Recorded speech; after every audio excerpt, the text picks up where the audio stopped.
great. Thanks, Kevin. I appreciate it. Kenny, great to see you. I think let's get started with you. I mean, you're new to the group, and I know that the first thing we usually do is talk about some successes or some issues we've had during the prior couple of weeks. You want to talk about anything that's happened to you as an operator in the last couple of weeks? I'll tell you what my machine does the most. It gives me an RBC1 error, which is it's coming down to the little photo eye right before the scanner. So I'm having to keep practically keep the top of the scanner off at times just so I can clean those sensors. So you've cleaned them, and that did not solve the problem at all. It solves it, but it's just you have to clean them. Oh yeah, absolutely. Yeah, those A and B sensors are crucial to the entire timing of the machine. You have got to get in there and clean those probably once a week. Although MGI would probably say greater than that. Probably a little more regular than that. Yeah. There's some other sensors underneath too as it exits the dryer tunnel. Those are really important. And the ones before, you don't have foil, right? No, not yet. Okay. Yeah, there's some other sensors on the foil unit that need to be cleaned as well. What kind of maintenance do you do to your machine? Want to talk a little bit about that? Like how many times do you shut down and take care of the wiping and cleaning and sensors and your registration board, your sticky roller? Some of it we do on a daily basis, but some once a week at least. Okay. Very good. Anybody else want to elaborate on a few of the things that they do to make sure that those kind of problems don't creep up? Is anybody else having that RCB1 error often? Yeah, Matt, you've got the same machine as Kenny. You don't see any of that? No. Are you in a controlled environment or? You're not in a controlled environment, Matt? Matt, try to speak. I don't know if you can put your speaker on.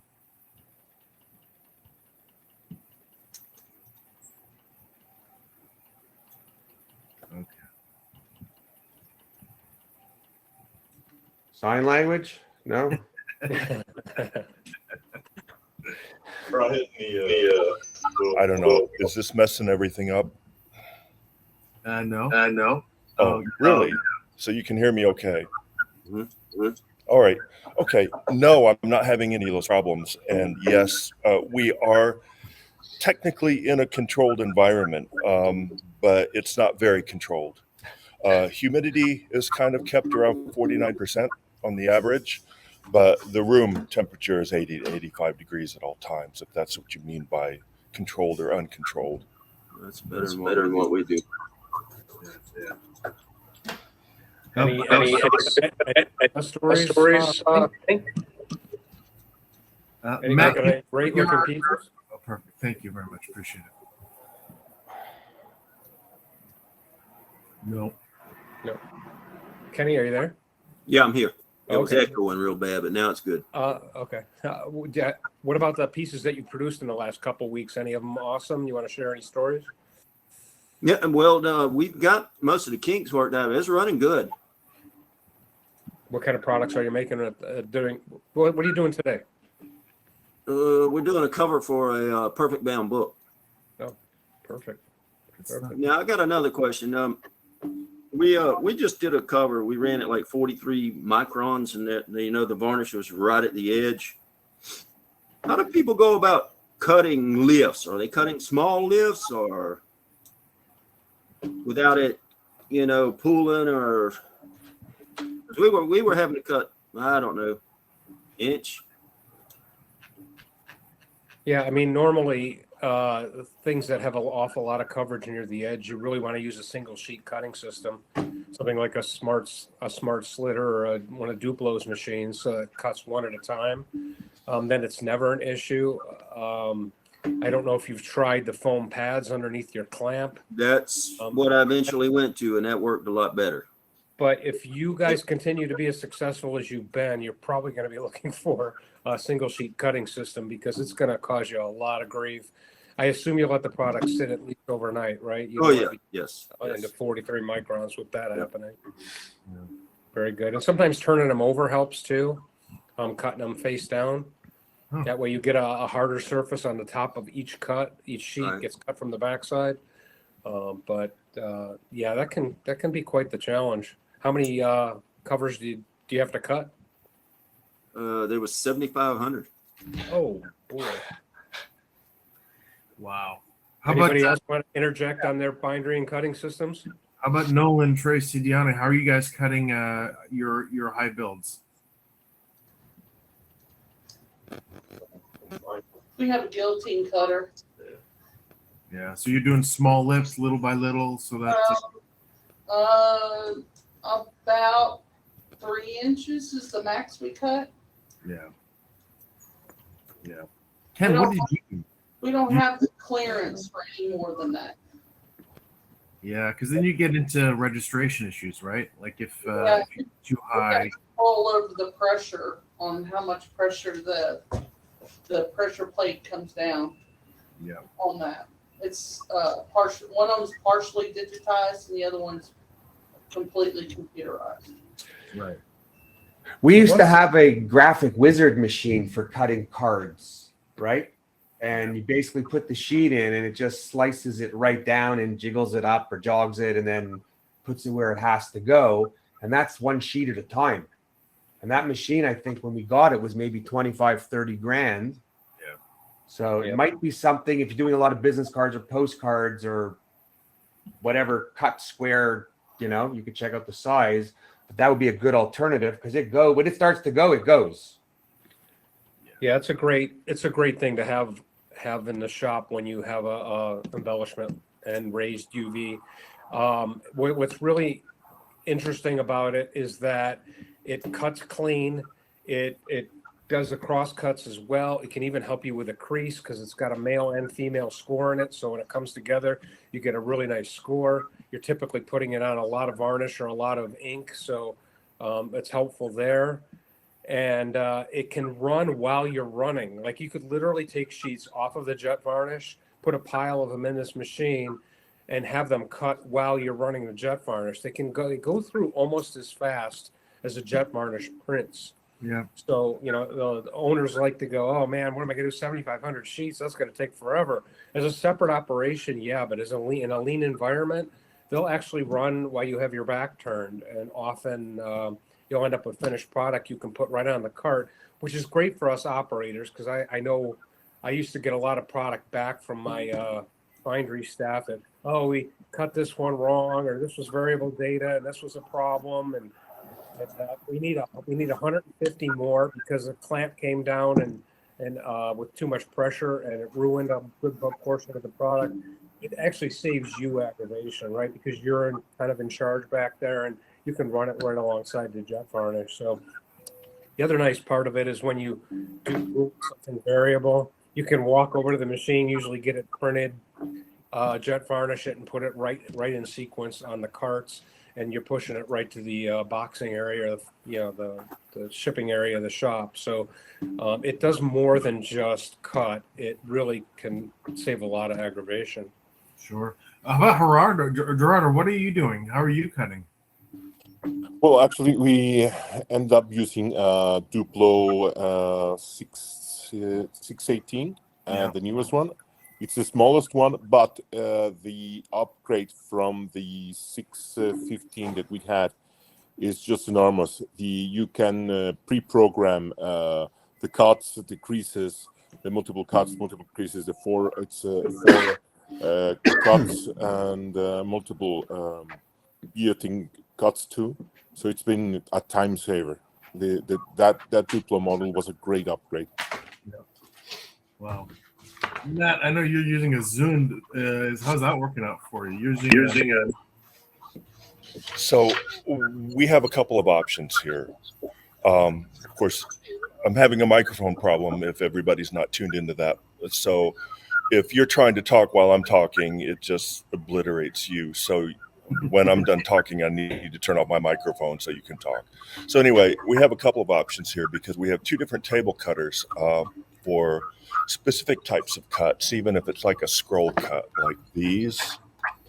So we can cut these out, we can varnish and cut these very easily. This would have been done on the Zund. We also, which is the Zund G3, which is a Cadillac of vacuum table cutters. And then we have a Colex sharp cut for heavier materials. We usually use that for milling and heavier materials like metal slabs and whatnot for signage. But our everyday stuff is going to go through a Horizon Smart Slitter, and we're going to use it to score these because we get a really clean score on the Horizon. It's a crackless score. And then we're going to send it upstairs to the Zund and do these special cuts like we do. We do a lot of that for our clients. They absolutely love it. But for everyday stuff, business cards, whatever, it's the Horizon Smart Slitter. I forget the model number. I can grab it if you really need me to. Thanks, Matt. That's really helpful. So there you go, Kenny. Go buy another machine. Yeah. Hey, question for you. We had a job that was already die cut because our maximum sheet was 14 inches wide, and the die cut piece can come out to 14 inches. Is there any way to tell that machine that there's a full sheet there and not a die cut? I tried to scan it, and it won't do it because I think it's looking for a square sheet, where we had already had it die cut to a pocket folder because it was over the maximum. We tried to varnish it, but the machine would not take it. Yeah, it's got to have a hard, clean edge in order to fire off those sensors. And if it's tipping one way or another over those sensors, that's going to be really rough. There was no way to turn the sheet to a flat edge, I take it? No, because then it would be oversized. It'd be too big for us. So we tried to die cut some to 14, but it was already die cut, but it wouldn't go through the scanner because it was not a square sheet. I mean, it was already cut out like a pocket folder, kind of. And the scanner would not do it because there was no paper here. Does that make sense? Yeah, so you had to go pocket first, and it was only 3 inches wide, and it was down at the tail end of the bottom end of the sheet. I didn't know if anybody had run anything die cut through their machine and got it to actually varnish it. Yep. Matt? We may pre-score something and then run it through the machine, and that way I can cut the gutters out and not varnish over the scores. I've had no problem with that whatsoever. We've also run pre-cut sheets through that are in an irregular shape. But it has to basically be done where registration is not an issue. In other words, you're not running through foil and then varnish and trying to register the two parts together. If registration isn't critical, in other words, if it can bounce up to 1/8 of an inch, I'll run it with the scanner off. You ever run it with the scanner off? It seems to work pretty well, but you got to watch it. And you will get some bounce. But for something like a pocket folder, usually where we're placing the artwork is in a very large general area, like in the center of a panel. And even if it drifts like 1/8 of an inch this way or that way, the customer doesn't seem to notice.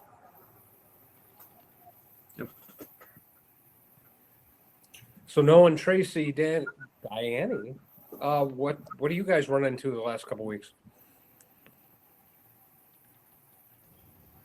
We're working on something currently right now. Where I don't know if you'll be able to see. I brought in a sheet. We're trying to do some more stuff with some holographic related items. And kind of what we're noticing here is, especially another thing with the scanner, if there might be any workarounds or anybody knows of anything as far as how to get it to. Sometimes it'll read 85% on like all your key points, and then sometimes the next pass it'll run into 20% on key points.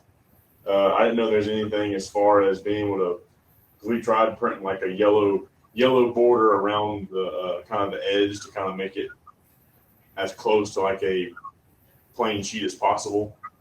But it's just not super consistent. I don't know if there's anything that anybody knows of as far as adjusting scanner or inside the machine to help help the scanner read more consistently. That's the main Yeah, issue. with something this reflective. So okay, so the problem is you're running pre-metallized sheets, correct?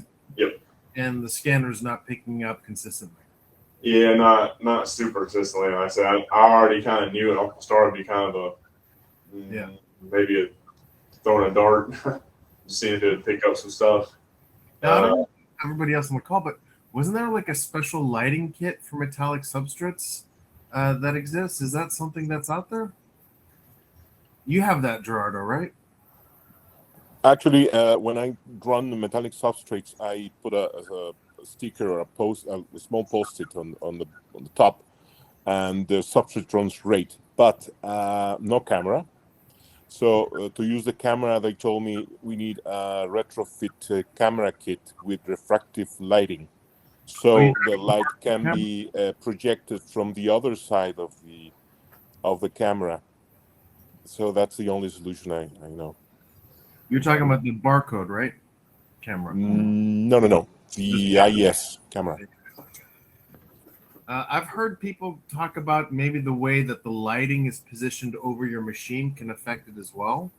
And if there's any way to turn off the light over your scanner, like if you have perhaps sometimes that kind of throws. Is that even a possibility or no? It might would be, yeah. Oh, I'm sorry. Go ahead. I say, Gerardo, what machine are you running? We're using a 3DS. Okay. Yeah, we got the 3D Evo. Yeah. The other thing I've had some success with is playing with those 3 filters on the scanner too, and reducing the number of key points. So sometimes if you reduce the key points or you eliminate key points and really pick up on the ones that are important, you can go in and just take a whole field off of the scan and focus on the really important attributes of the piece, and maybe you'll get less errors and it'll run a little bit better. Okay. Yeah, I did that with I took away most of the key points for the empty areas because since I ran an acquisition, just since it's crazy holographic. And it seemed to get up to like 80%, but then it only ran 2 through, and then the next one was 8%. So it's My only thought process with that is that you'll have less area on the sheet that will error out, but it sounds like you've done a good job there, and maybe creating some key points that are a little bit bigger, or black spots, or the old registration marks. You can put those out on the side and focus in on those, and then maybe you'll still be able to draw it in. But I definitely would hit at least all 4 corners with something that's a little bit more reflective, whether it be black toner or whatever you can put out on the edges. Yeah, we can definitely play around that because we'll probably have some extra usable space on the sheet. Like you said, to add in, you can add some, black dots or circles or black bars, whatever it may be. That way we can help pick up on those key points. Might help it register better. What kind of foil did you use on that piece? Can you hold it up again for us? Where did you get it? It's just met poly stuff. It's Pillars of Light. And you have really good adhesion with it? Yeah. It was, it ran through. Yeah, off of our press. Yeah, it seemed to be doing pretty good. Who'd you get it from? I don't know who's Shannon. I can't remember. Shannon was Yeah, we have to working with check a with couple our- of different vendors, so I don't know where. It's Mira, MIRRI, and it's usually carried through, there's several places you can get it online. They have different types, different finishes. The one that we like here is called Lava. And if you overprint it first on your iGen or Iridescent, it's absolutely gorgeous. And then you can embellish on top of that. I actually have some of those displayed in some of my videos that I've done. But MIRRI and I forget where it's made, but it's usually sold through announcement converters. Yeah. Yeah, I mean they probably have 50 different designs, I bet, as far as all different types of patterns. You can choose. I mean, sky's the limit on what you can pick from. Oh, Matt, can you put I put Matt's video tutorial on the lava in the chat for anybody who wants to look at that later. Okay, yeah, good. Check that out after. Gerardo? The other thing I can think of when you're running metallic materials is there's too much light coming out of the camera. So if you can turn down the light so there's not so much reflection on the sheet, maybe that will work. Or I haven't tried it, but try one of those small lights from Luma that costs about $60 inside the camera, reflecting through the other side, and turning off or turning the medium on the main cameras. The system that it's installable on the 3D1 or the 3DS, it's a lens, so it's a very complicated system. They explained to me that the light goes through a lens and diffracts the light so it becomes diffused. So you have to be a little more in a controlled light for it to work. They couldn't make it simple, could they? No, it's not simple. It's not simple. I actually, when we bought the machine, I asked, well, what about the metallic materials? And they go, well, you can do the metallic materials. And I did one with the post-it on, without the camera, of course. And they did, well, we need to check on that. And it took about 3 years to get it right on the next generation of machine, like the 3D1. But, I mean, if you are running metallic materials all the time, I mean, it's a great option. Yeah, interesting. Yeah, I know there's several options like inside the actual scanner where you can go in there and adjust like the contrast levels and stuff. But that's, I mean, I hadn't really played around with it a whole lot. So, I mean, I'm kind of worried of changing something and it messing up what we're already currently doing and running. So that's kind of always the risk versus reward.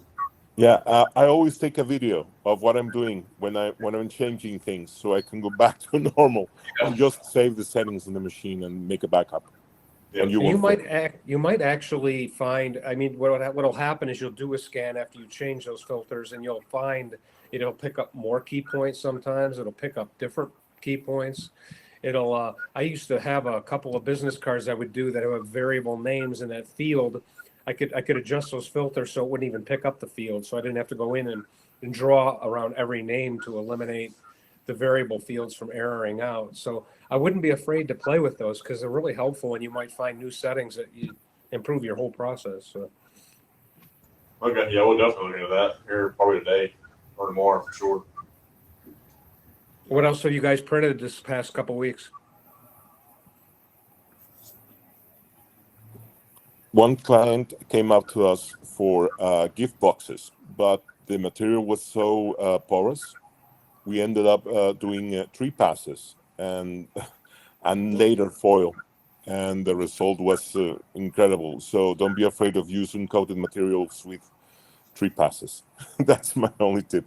So how did you do each of the pass? Was it do you have a particular recipe you like to use for the encoded materials? No, actually, it was just it was 80 microns, full curing 100% on each lamp, and we did it 2 times.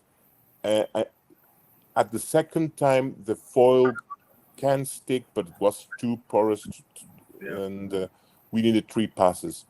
But the client loved the result.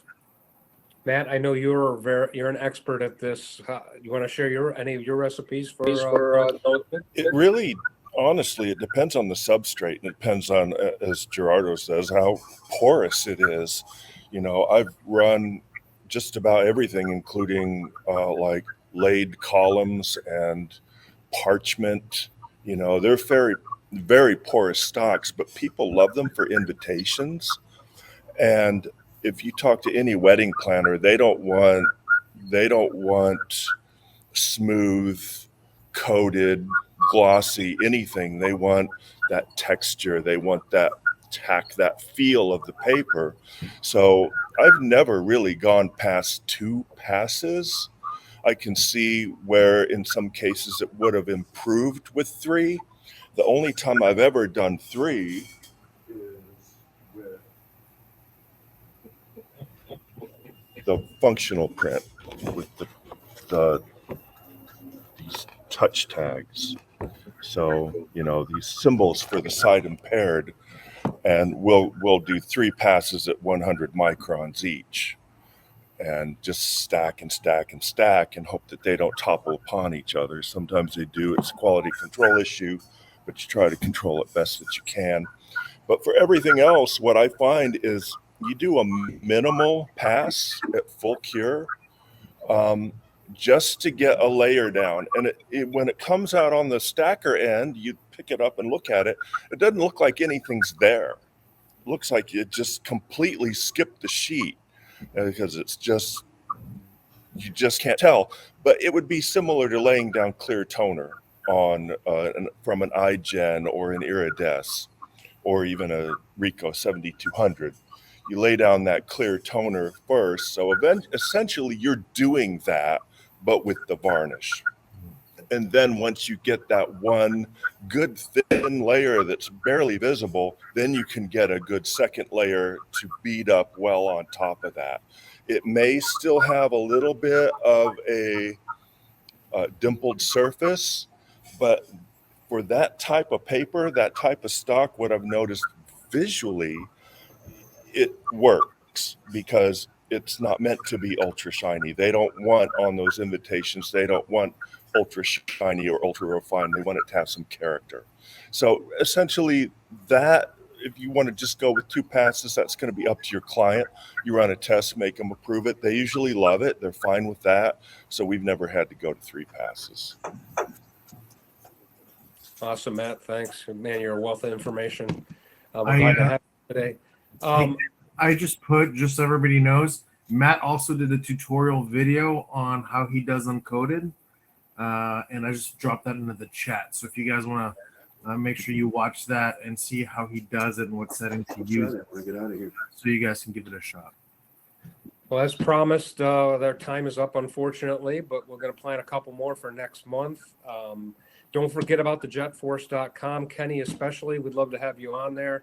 There's a couple of operators that we have that just that go to the ends of the earth to find the remedy for a particular problem. So please join us, and we'll participate in the dialogue. We'd love to have you.